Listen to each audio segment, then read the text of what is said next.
Que le nom du Seigneur soit béni. Seigneur, nous te rendons grâce et nous te bénissons. Merci pour cette opportunité que tu nous donnes. Merci pour cet enseignement, mais extraordinaire que tu nous as permis de recevoir. À toi seul soit la louange et la gloire au nom de Jésus. Amen. Alléluia. Voilà, c'est tellement compliqué de prendre la parole après un orateur aussi émérite, aussi, j'ai envie de dire, tonitruant dans la qualité de ce qui a été apporté. Le révérend Gentile est un père aussi pour moi, n'est-ce pas? Moi, je me souviens de tout temps et c'est très clair pour cela.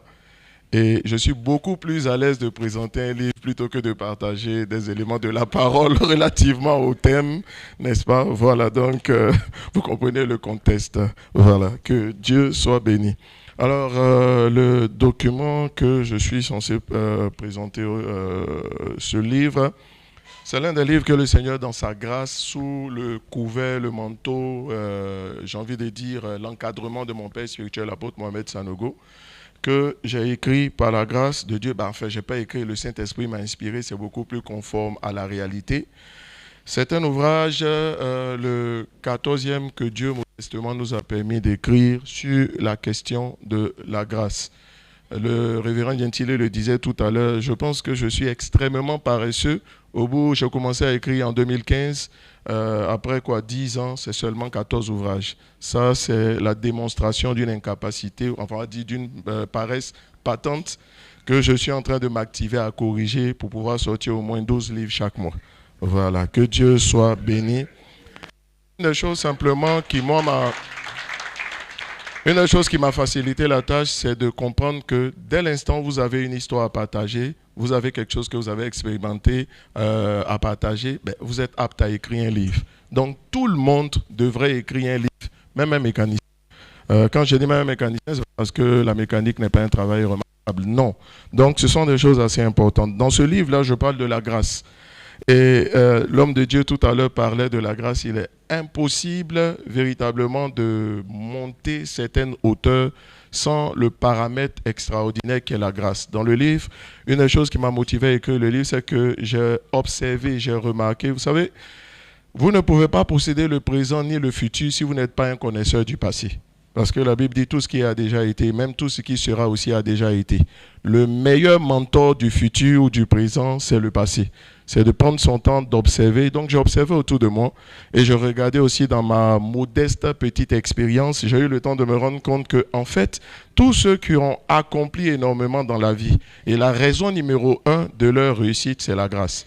Maintenant, la grâce est une notion tellement peu ou mal comprise dans le corps de Christ. L'apôtre Paul dit, il dit ceci, je crois que c'est en 1 Corinthiens chapitre 15, à partir du verset 10, il dit, je suis ce que je suis par la grâce de Dieu, et la grâce de Dieu, et par cette grâce, j'ai travaillé plus que vous tous. Donc, ça veut dire que la grâce n'est pas synonyme de paresse. La grâce, elle enseigne. La grâce va vous dire, va vous emmener, n'est-ce pas, elle va vous enseigner certaines choses qui vont permettre d'arriver.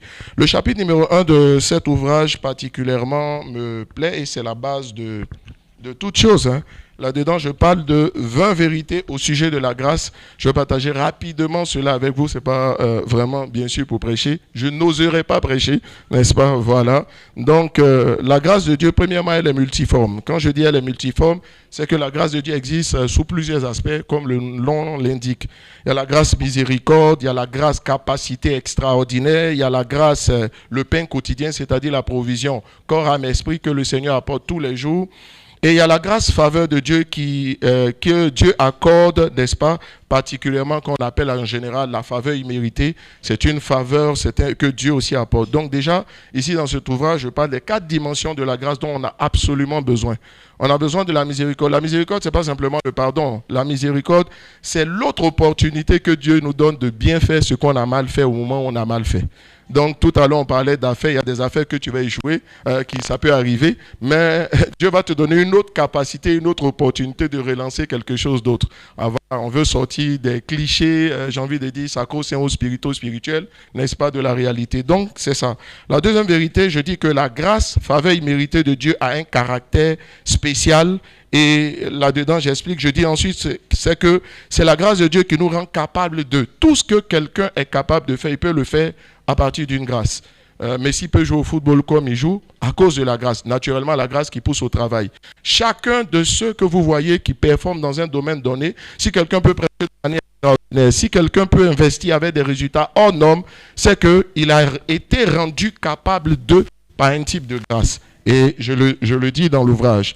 Bon, je dis aussi que la grâce est la source du salut, donc de la victoire, des résultats extraordinaires.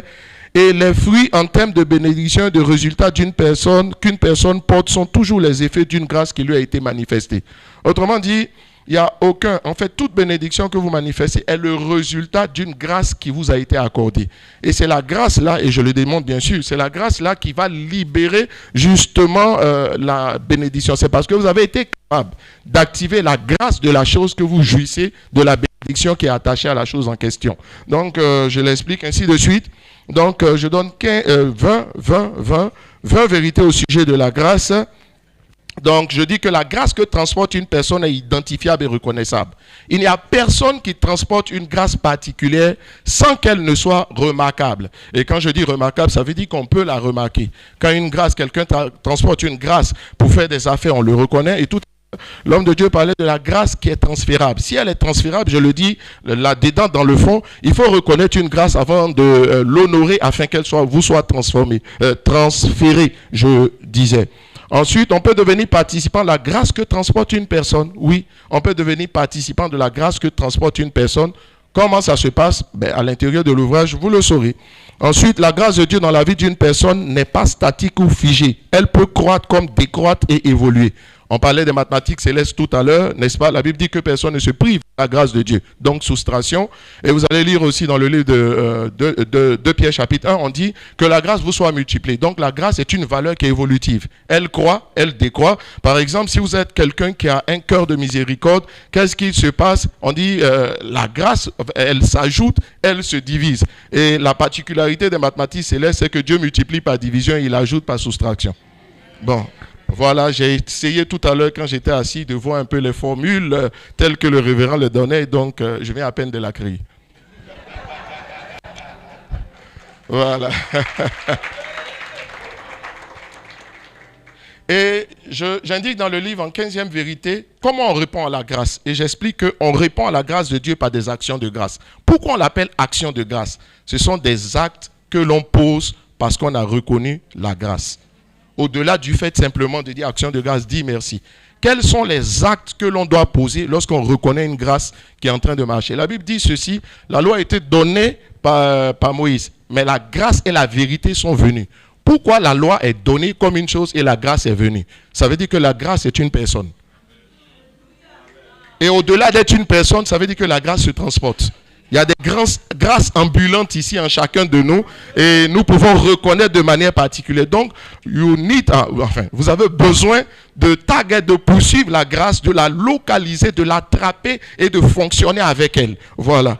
Mais moi, c'est mon meilleur chapitre de l'ouvrage en tout cas. Donc, je pense que si vous avez compris cela, vous saurez pourquoi il faut lire l'ouvrage, pourquoi il faut vous le procurer. Je dis aussi en point 16 que la grâce de Dieu se reçoit par la foi. Elle se reçoit par la foi, et j'explique. Et c'est par l'abondance de la grâce que l'on règne. La Bible dit qu'il ne suffit pas d'avoir la grâce pour régner. Le mot régner veut dire dominer. Le mot régner veut dire prendre le dessus. On parlait d'être à la tête. Donc la grâce là, la Bible dit que ceux qui règnent par l'abondance de la grâce et le don de la justice. Ça veut dire que tant que la grâce n'est pas devenue abondante, peut-être que vous serez à un certain niveau des 5 verbes de la création. Dit soyez féconds, multipliez, remplissez, assujettissez et dominez. Pour dominer, comme pour aller au CM2, on commence par le CP1.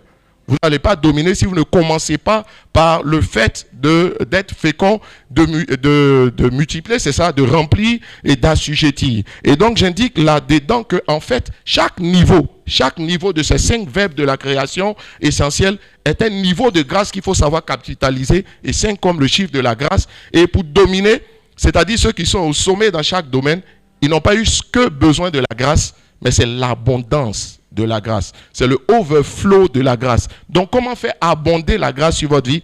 Alors, tout le livre l'explique.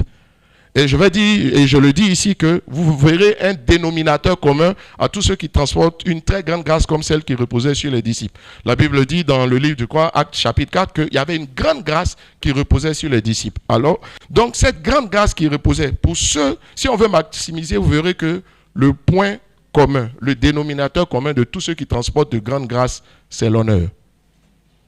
Ils ont su honorer une grâce qu'ils ont reconnue. Et l'honneur n'est pas suffisant. C'est le sacrifice dans l'honneur. Parce qu'on peut honorer sans sacrifice. Mais c'est le sacrifice dans l'honneur.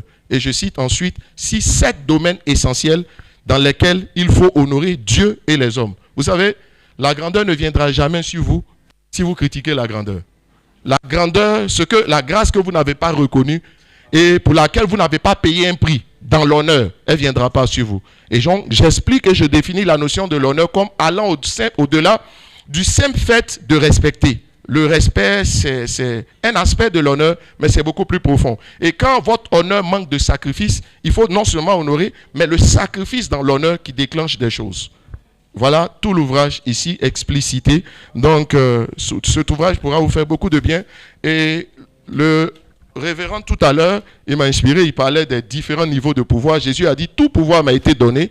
Je crois que c'était en 2019, le Seigneur m'a fait la grâce d'écrire un livre sur la notion du tout pouvoir. Quand Jésus dit, tout pouvoir m'a été donné, c'est extraordinaire, mais il y a 7 mots dans la parole de Dieu qui traduisent le mot pouvoir. Tout à l'heure, le révérend parlait du pouvoir en termes d'autorité, il a parlé du ictus, mais il y a 7. Il y a le dunamis, il y a l'exousia, et je te parle des autres aspects du pouvoir. Il y a le kratos, qui est un pouvoir délégué, n'est-ce pas, qui n'est pas à vous, et toutes ces choses sont à l'intérieur. Toutes ces choses. La bonne nouvelle, c'est que non seulement vous avez accès aux différentes, j'ai envie de dire, à la différente variété, n'est-ce pas, du pouvoir, et en plus, quelles sont les clés qu'il faut activer pour que justement chaque aspect du pouvoir vous soit transféré. Voilà, que Dieu vous bénisse.